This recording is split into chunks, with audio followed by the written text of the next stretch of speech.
Hi, this is Mr. Bright, just here to talk to you a little bit about functions and how we use those in algebra and maybe some of the notation and things that you're less familiar with.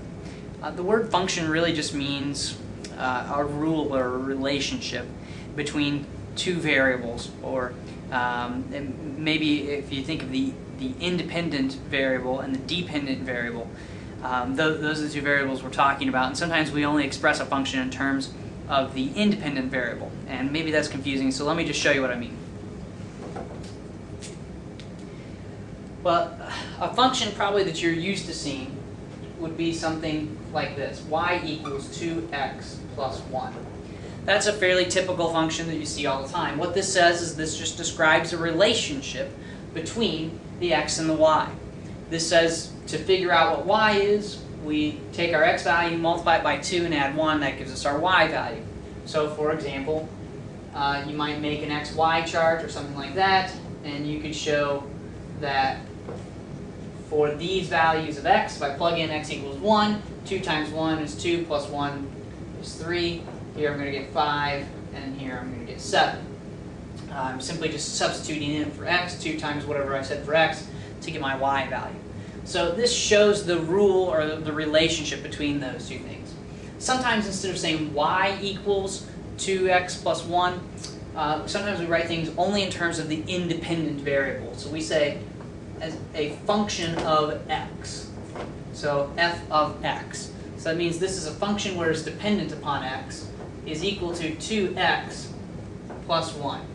You could fill out the same xy chart for this, where if x was 1, we would still get 2 times 1 is 2 plus 1 is 3. So f of, what we would say then is f of 1 is actually equal to 3.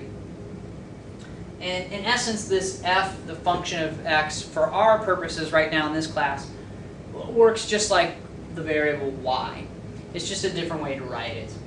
And sometimes this is more useful because we can say, well, what's the value of the function at this point or at this specific x value? Well, to do that, we can just simply write that in the parentheses here. So if I wanted to know what was the value of this function at x equals 10, I could just say, give me f of 10. So, well, what is f of 10? That means I'm going to take 10 and plug it in for x. 2 times 10 is 20, plus 1 is 21. So this is just a way to express the rule that we find between the two variables, or if we're just expressing it in terms of the independent variable, the x, then we're saying it's a function of that independent variable. And we still see a relationship. We have this rule.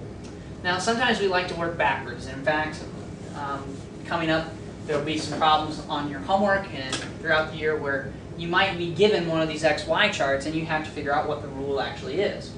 So if we look at, I'm going to make an xy chart first, and then we'll look at using the function notation f of x.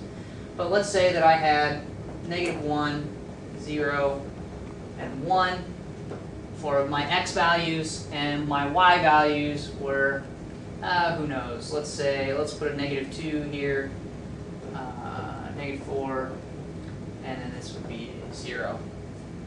So we've got this xy chart, and I want to know what is the rule. To get y, what do I do to x? So in order to get y, what do I do to x?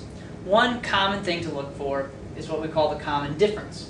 So we look and we say, well, to go from -4 to -2, we're going up 2. To go from -2 to 0, we're going up 2. That gives me a clue that I'm probably going to be multiplying x by 2. Because when we multiply by 2, that means that every time x goes up by 2, or excuse me, every time x goes up by 1, y is going to go up by 2. So let me say that again. If x goes up by 1, y goes up by 2. And that's why we've got this multiplication happening here. And then we can say, well, if I plugged in 0, 0 times 2 is 0, so how do I get to the -2? Well, I subtract 2. And so we can take a look to see if that works. Does this work? Plug in -1, 2 times -1 is -2, minus 2 is indeed -4. Check the 1, 2 times 1 is 2, minus 2 is, yes, 0. So this is our rule, or our function, for this given chart here. We can do the same thing using the function notation. I can say f of x here, so I could have an x and f of x chart. Let me just use some positive numbers for this particular exercise. And maybe I'll say, let's say 5 and 8 and 11. Well, we look at, again at our constant differences, or our common differences. The constant difference here, this went from 5 to 8, so that's up 3. 8 to 11 went up 3, so I've got this constant difference, or common difference, that continues to happen here, of 3. So that means I'm probably going to take my x value and multiply it by 3, because every time x goes up by 1, f of x is going up by 3.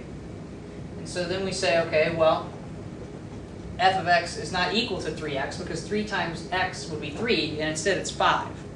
So to get this 5, 3 times 1 is a 3, well, I need to add 2 more, and let's see if that works. 3 times 2 is 6, plus 2 is 8, so that does work. Plug in the 3, 3 times 3 is 9, plus 2 is 11, and yes, that works too. So we can feel pretty confident that we have again found our rule here for this function. So there's really 2 things here we're looking for: finding the rule of the function and just being familiar with this function notation. So again, for example, I could ask you for f of -3 of this function, and you would just simply plug in -3. 3 times -3 plus 2 is what you would be doing. 3 times -3 is -9, plus 2 is -7. So we get f of -3 equals -7. So those are really the 2 things that you're going to be looking at for just the basics of getting used to function notation and the idea that this function is a relationship between the 2 variables.